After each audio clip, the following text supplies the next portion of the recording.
Hai, hari ini kita nak tengok rekod individu yang tertinggi di Malaysia dan juga di dunia.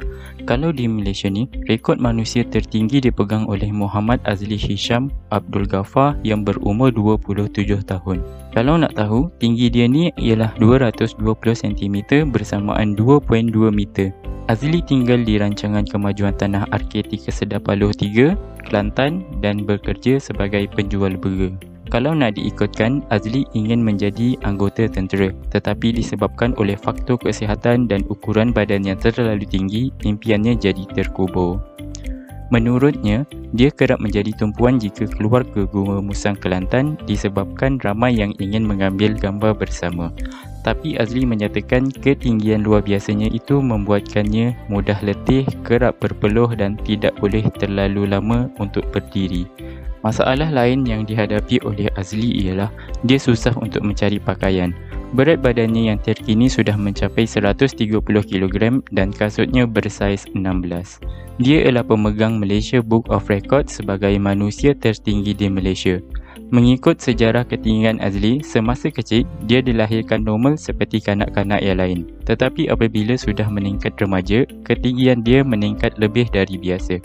Katanya pada tahun 2011, masa umurnya 17 tahun, tingginya sudah mencapai 197 cm.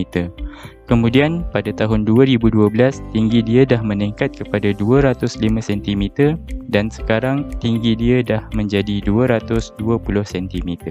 Walau bagaimanapun, Azli tetap bersyukur dan menganggap bentuk fizikalnya adalah satu anugerah.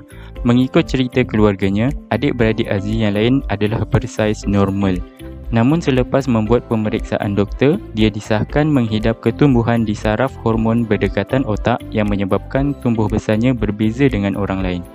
Kemudian pada Oktober 2018, Azli telah selamat menjalani pembedahan membuang ketumbuhan di Hospital Sungai Buloh. Jika di peringkat dunia, manusia tertinggi yang masih hidup kini menetap di Turki dan bernama Sultan Kosen.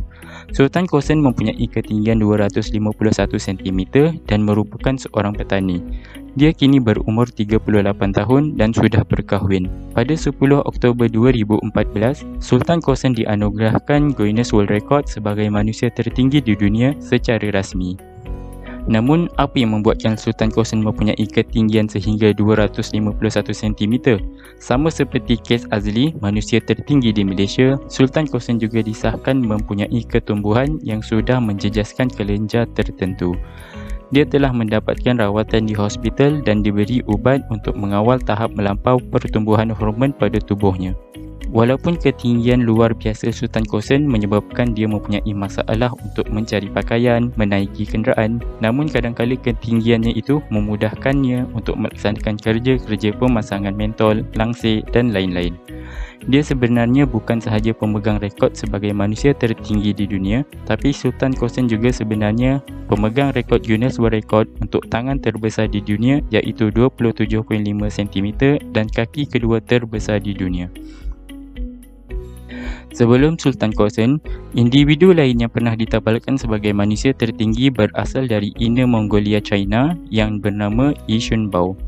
Tingginya ketika itu ialah 236 cm dan dia pemegang rekod Guinness World Record sebagai manusia tertinggi di dunia sejak 20 Ogos 2008 sebelum dia ambil alih oleh Sultan Kosen. Untuk rekod manusia tertinggi di dunia sepanjang zaman pula masih disandang oleh Robert Wadlow yang berasal dari Amerika dan telah menghembuskan nafas terakhirnya pada 15 Julai 1940 ketika berusia 22 tahun. Rekod ketinggian Robert adalah 272 cm. Ketinggian Robert ini dapat diperhatikan sejak kecil lagi. Walaupun ketika lahir beratnya hanya 3.85 kg, namun apabila umurnya 5 tahun saja, tingginya sudah mencapai 163 cm. Kemudian apabila umurnya 8 tahun, tinggi Robert sudah mencapai 180.3 cm.